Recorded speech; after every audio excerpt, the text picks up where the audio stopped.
Good afternoon, guys, and welcome to the podcast from Las Vegas, Nevada. I have TJ Robertson, and he's going to talk to us all about SEO, the state of SEO, the play of SEO, and in particular, we're going to really focus on how AI and SEO and the large language models are working together. And I'm really happy to have him on. So, TJ, welcome. Thanks for having me, Chris. Yeah, and briefly introduce yourself and we will dive into the questions. Great. Yeah, I've been doing digital marketing since 2009, mostly SEO, as you mentioned. Anyone who's not familiar, that's just ranking at the top of Google and all the things that go into that. But recently, that's been changing a lot. And so my focus has been more on how you can rank in these large language models like ChatGPT, because that's just the way things are going, especially, even in Google, they're starting to replace traditional search with AI responses. And the plan is to really have the entire search results replaced by an AI response. And so understanding how to be recommended by the AI, I think, is going to be the most important thing for business owners, for entrepreneurs who are trying to get found online. Huh, interesting. Yeah, and we're gonna dive into how this will play out. But briefly, the clients that come to work with you, we talked about the people that listen to this podcast, professional executives, high income, high net worth, business owners, entrepreneurs. What people come to you? Are they the social media influencer? Are they marketing agencies? Who comes to work with you? Most of my clients have been small business owners, usually local businesses. And I've worked with some medium-sized businesses as well. But yeah, a lot of like local service businesses. So I've worked with a lot of attorneys, but also, plumbers and window tint shops. I've worked with schools. Yeah, it's really like, this really applies to anyone though, because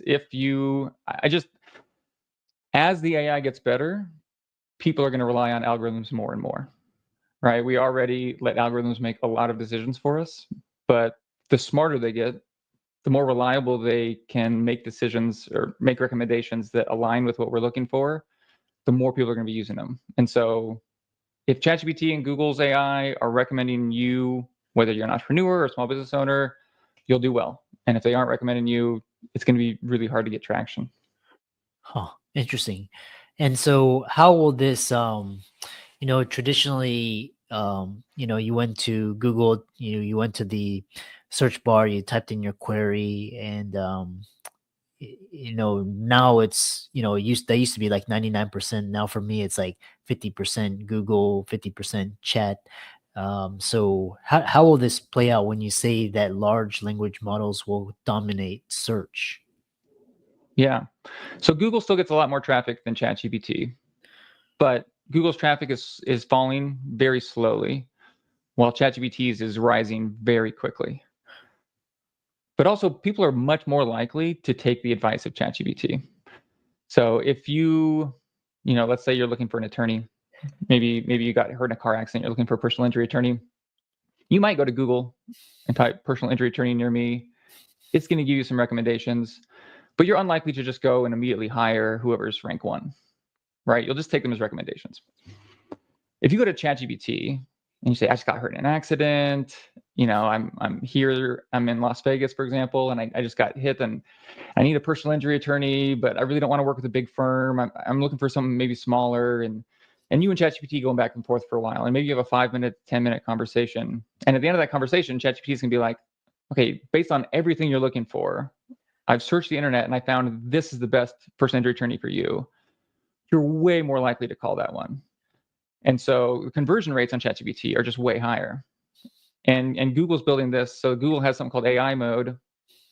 It looks a lot like ChatGPT, where they are pulling in results, but it's all just baked into one page. So if you're familiar with Perplexity, it looks a lot like that. So you have, instead of having to click through to websites to find the information you're looking for, Google just does all the searches for you. They'll search through hundreds of websites, pull out what's relevant to your query, and just make one document. And that document might have images and videos and text, but you're not actually going to the websites. And then you can continuously have a conversation just like you would in ChatGPT. And so really, I think while I'm still doing things for my clients to help them rank in traditional search, my focus is entirely on that model, because I think by the end of 2025, you would much rather be getting recommended by large language models than ranking high in Google. Interesting. And so it's all about, because I know with there's this idea where you go where it's a search intent, and then there's this new concept where people are looking for answers to their questions. So as opposed to just what is the most populated or what is the most popular trafficked places to be. So a follow-up question I have for you is will do you th- given this scenario, will AI replace search engines? I think more or less. I think there's still going to be places where search engines make sense, and AIs do use search engines, and so it is good to think about how these search engines work and how to rank there. But more and more, it is going to be an AI experience. Mhm. They're using AI mode to test some of these features. They've made the mistake in the past of rolling out too quickly, and sometimes the AI gives embarrassing answers. And so now they have a separate tab for AI mode, and then as soon as they're sure that people like one of the features, they'll bring it into the main search page until it's all come into the main search page. And then yeah, that I really do think that will be the norm. I think you say yourself you've used about 50% ChatGPT. For most cases, it's just a better user experience, and that user experience is improving very quickly, while the traditional search experience has pretty much reached its limit. Yeah. Yeah, because Google, you type in something in like the top, give you like five, and they're all sponsored, and then just gives you a list of websites. And but Chat will actually compile things, and based on what you're asking it, it'll tailor its answers and put things together much better, more like an assistant. Um, so then, what is the difference between how a website or a page gets indexed on Google search? Let's say it's the number one on Google versus uh, number one on the large language models. What are the significant differences? Like, how can people tailor their websites or their Mhm. content to rank higher on large language models? Yeah, a lot of it's the same, but I'll talk about the ways it's different. Large language models are looking at everything. So there's actually two ways you get recommended by them. Either you're in the training data, and that gets updated slowly. So the training data is pretty out of date. But if you're asking for a question that requires some relevance, then the LLM will use a search engine. So you either need to be in the training data, or you need to come up from those searches. So a lot of SEOs are out there saying nothing's changing. They're just using the search engines anyways. So as long as you're ranking the search engines, you're good. What they're missing is the searches are way different. LLM search in a way that humans will never search. And so if you're looking for, again, with a personal injury attorney, you go to Google, you type personal injury attorney near me. If you're talking with ChatGPT, and you're going to give it a lot more context, and the search that it's finally going to run in Bing, that's the search engine that ChatGPT uses right now, is going to be something like small boutique personal injury firm with experience in motorcycle accidents. It's going to be this really long search that no one would ever type into Google. And so what works really well right now is just making sure that you have a page on your website for each possible way people might search. So personal injury attorneys actually already do this really well. If you've ever seen one of their websites, they will definitely have a page just about motorcycle accidents. But other companies could follow suit. And then also just making sure that all the information that anyone would ever want to know about your company is on your website. And you want it off your website as well, but your website's the easiest place, because people are going to ask really specific questions, right? I'm going to my wife's trying to find a hair salon, and she wants to find someone that has experience with curly hair. And somewhere on your website, you're like, oh, this person at our salon has a lot of experience with curly hair, right? Something you wouldn't normally put on your website, but you're putting everything on there. If that's on your website and not your competitors, ChatGPT is going to find that on your website in a way that Google never would. Google's just looking at the top 10 most authoritative sites for research. ChatGPT is looking at hundreds or thousands of pages. Wow. And so it makes sense to just get as much information about your company out there as possible. and make sure you have a page on your website for every type of person and every reason that someone might be searching for you. Huh. And then what about, like, for example, like social score, like, there's such things as like linking and backlinking and citations, and, there's Mhm. like all these metadata and just kind of like all these like things that Google uses to score, kind of like a social ranking. How does that play in the LLMs? Yeah, so backlinks have been a big part of Google ranking for a long time. PageRank is the term you might have heard of. And for anyone who doesn't know, this is just another website online linking to you. Google ignores most links. What they're looking for is websites that they trust, that are an authority in your industry or related industry, that are linking to you. They see that as an endorsement, and that can help you rank. And this still matters. We don't know yet how much it's going to matter in large language models, but we can be pretty certain it's going to matter less than it has in the past. What definitely matters more are just what are called mentions. And so this is just like it sounds. It's someone mentioning your brand somewhere online, whether or not they link to you. Now, there's some evidence that this has helped with Google, but it definitely helps with ChatGPT and AI search, because if you type, who's the best? I need a new example. Who's the best window tinting shop in Las Vegas? ChatGPT is going to go and find lists that people have made. They're going to look at Reddit threads where people are talking about the best window tinting shop. You don't need a link anymore. Just someone mentioning your business by name, the LLM will pick up on that and spit the answer right back to you. And so one of the things we do is we find all the websites that the LLMs look at when people ask these kind of questions, and then we try to get our clients mentioned on all of those websites. So it's changing a little bit, but it actually feels a lot like the early days of SEO, where there's just a lot of kind of hacky things you can do, and I could talk about some even spammier ones, but I'm hesitant to do anything spammy because I think it usually ends up backfiring. But it's an exciting time. There's just no one really knows where this is going to settle. We just kind of see some tricks that are working right now. Yeah. Um, the other innovation that's coming are AI agents and AI avatars. And will AI agents Mhm. replace websites? I don't think they'll replace websites, but I do think that they will become more important than websites, probably within a few years. So there's a few signs that we have that this is coming. One is Google released, I think, at the end of last year, their agent-to-agent protocol. And this is just a structure that agents can use to be able to talk to other agents. And an agent really is just a chatbot that can take actions. Um, but what happened after that is OpenAI and the other big players adopted that protocol. So now we have a shared protocol, meaning anyone who's seriously building agents is going to be adopting this protocol, and all agents will be able to interact with each other.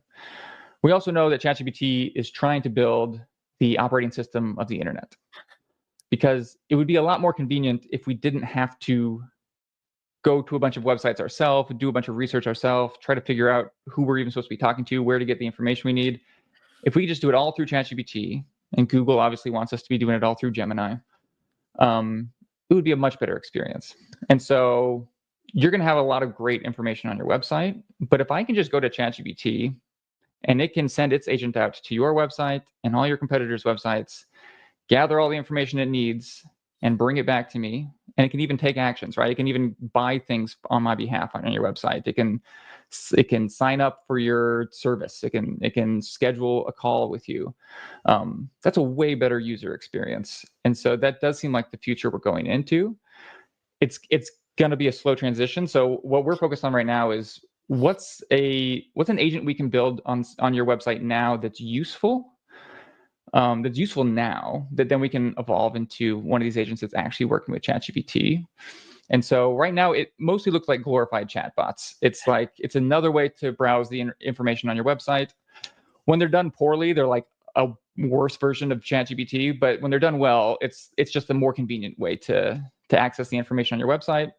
But then over time, they'll be able to start taking actions for you, and then ultimately link up with ChatGPT and the other bots. And then I think you'll still have a website, because why not? And people could go there and they can interact with your agent directly.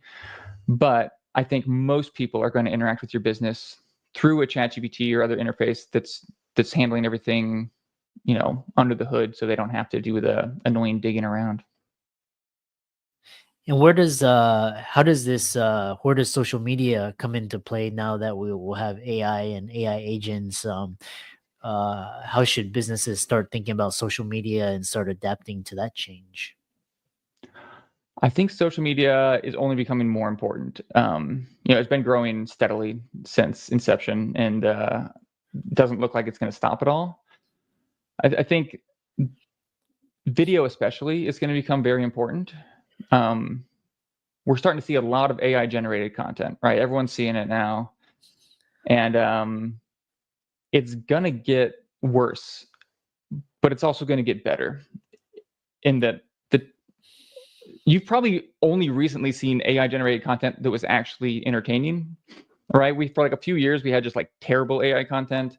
Recently, Google announced VO3, and now like some of it's actually good, and we actually kind of enjoy it.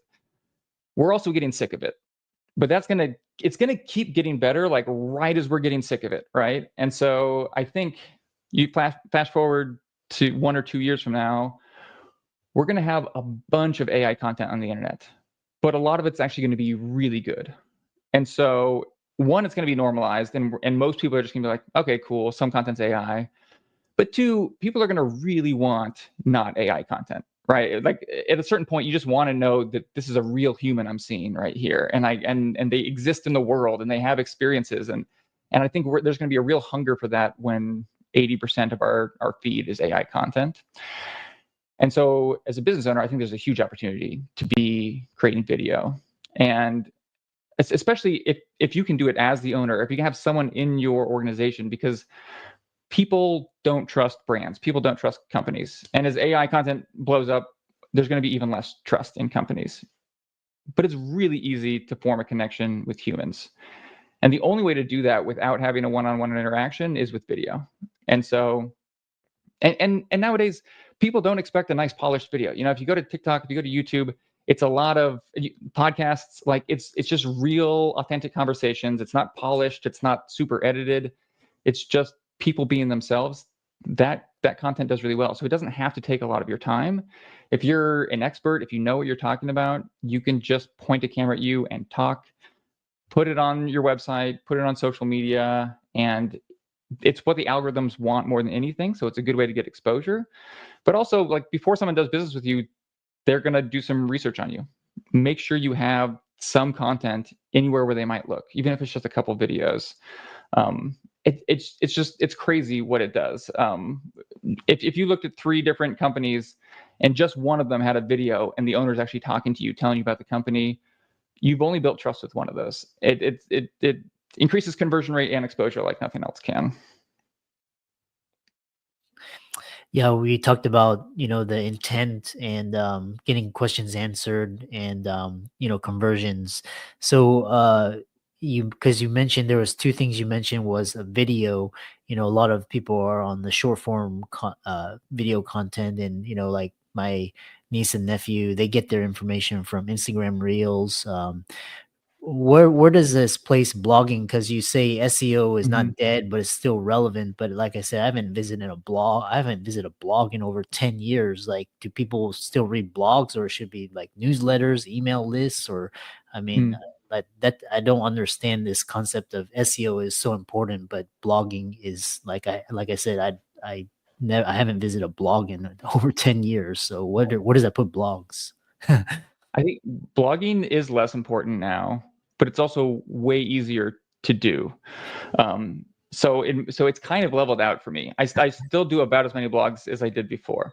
So blogs tend to rank for questions. Like when you're looking for information, a blog will rank in Google, and they still do, and they still get traffic. I know. I don't know who these people are, but they get traffic. I see the data. I'm not reading the blogs either. I'd rather just talk to ChatGPT. And that's why they're becoming less valuable, is because people would rather go to ChatGPT. If you ask a question to Google, it's going to give you an AI response. Most people aren't going to go click to a website, and that trend's not slowing down. The kind of content that you should prioritize for SEO is not blog content, but transactional page content. And so going back to the very specific example, if I'm looking for a small personal injury firm with experience with motorcycle accidents. Your motorcycle accident page should not be written like a blog post. It should look more like your homepage. It should be talking about who you are, why you're the best law firm, and it should just be slightly tweaked for someone who was just in a motorcycle accident. But otherwise, it should be a really nice page on your website. It should be the landing page that you want this person to see now that they're interested in a small firm that's looking for a motorcycle. And so because of AI, you can create pages like this really quickly. You do the template once, and then you just spin up the pages. And then you don't want all these pages linked from your main navigation bar. You don't want it to look spammy. You structure it in a way where they're nested. But to the user, it doesn't look spammy because they just get a homepage that was made just for them. And that's all they see. They're not going to see the 1,000 of landing pages you made. And you probably shouldn't make 1,000, at least not all at once, because Google will they'll flag you for that if you're creating content at scale too quickly. But yeah, that's the SEO content that I focus on. But the reason the blogging is so easy, especially if you're already doing something like video, is it's really easy to repurpose content. So what I recommend doing is creating what I call like a brand Bible. This is going to be one giant document. The ones I make usually end up being like 30 pages with everything anyone could ever possibly know about your brand. Okay, so you can just like talk about your company for 2 hours. I usually come up with a list of questions first to help prompt, and then you just organize that with AI. Now you have this huge document, and then every time you want to create content with AI, you give it that document, and now there's nothing it doesn't know about you. And you can give it some writing samples, and you give it a little bit of instructions. Maybe like, I'm making content for this page, and it needs to follow this template. And then if you're doing a TikTok video, if you're doing a podcast, you take a clip of it, you give the transcript to the AI, and it has all that context, and you say, take this, make it into a blog post with this title. And because it has all that context, because it has specific instructions, and then it's basing it off of your own words, it can make some really high quality blog content in a couple seconds. And so while blogs get less traffic, and that traffic is less likely to turn into customers, you might as well. The way I do it, I make one video and I publish to 10 different platforms, video platforms or text platforms. And it's not spam. No one has ever accused me of using AI because it's written in a way that sounds like, it's my thoughts. It's just rearranged for the given platform. Yeah. The other question I have for you is this area, because what's with short form, and is TikTok still going to be relevant in 2026 and beyond, or is TikTok they basically killed it? Right now, that's where I get most of my leads right now. I didn't expect that to happen, but yeah, I posted 10 different platforms. TikTok is the one that just blew up for me. I don't know, your experience may vary, but right now TikTok is doing well. It doesn't look like it's going to get banned. We thought for a while it would, and right now it's looking like that's probably not going to happen. So yeah, I think TikTok will be relevant for a while. The one thing I would pay attention to, or rather wouldn't pay attention to, is like view counts. I think a lot of people, they go on these platforms and they're just doing whatever they can to get more views, get more reactions. It's not that more views isn't better. Like twice as many views is twice as good, but it's not all that matters, right? You can have a video that goes viral and gets 1 million views, but if it doesn't showcase your product or service, if it doesn't showcase your expertise, it's really not worth anything to you. So some of the videos I've made get a couple hundred views, but I get a couple leads from it. And then I have videos that get tens of thousands of views and I never got a lead from it. And so really focusing more on just representing yourself online, showcasing what you do, I think is more important than those interactions. Yeah. And I've been talking to another marketer, and what was interesting was because one camp is saying follower count doesn't matter. It's like build your email list, and those are your most loyal. Like you could have 0 views, but if you if it resonates with your audience. And then there's another camp that I talked to another marketer yesterday, and he was saying he got 1.2 million followers, and before that, sponsors and advertisers were like were just like blowing him off, but once he hit a certain number, then they're all knocking on his door. So how do you reconcile those two? No, that is a good point. Follower count definitely matters way less than it used to, and especially in terms of getting views. I mean, you can have no followers and you can get a video with 10 million views out there. The algorithms, they just want to keep people on the platform, right? They don't care how many followers you have. If you have a video that's keeping people hooked, they're going to keep showing it until they run out of people to show it to. But you bring up a good point, or your last guest did, that it is becoming kind of like a social cred score. People are going to look at your follower count and use that to determine, are you legitimate? I'm sure, like, as a podcast host, you're probably looking at people's follower counts to try to decide, like, how big is this person? Do I want them on my show?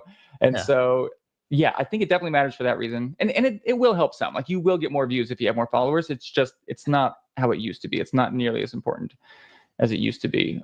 But I do, and that's another thing, is businesses often won't start these social media channels, or entrepreneurs, because they're embarrassed that they're going to look like they're trying to get followers and failing, right? Like, no one wants to have 100 followers on a platform and someone see it.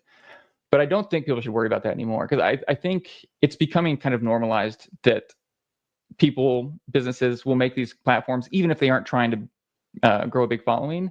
And it's actually more embarrassing if you're just not there. If you're just, if I search for you on TikTok and nothing comes up, that's worse than you coming up and you have 25 followers and 3 videos. At least I get to see some videos from you and I know you're a real person. Yeah, interesting. So to round it out, if like people are listening to this, what's the number one thing that people can start doing today to make their business competitive in 2026 and beyond?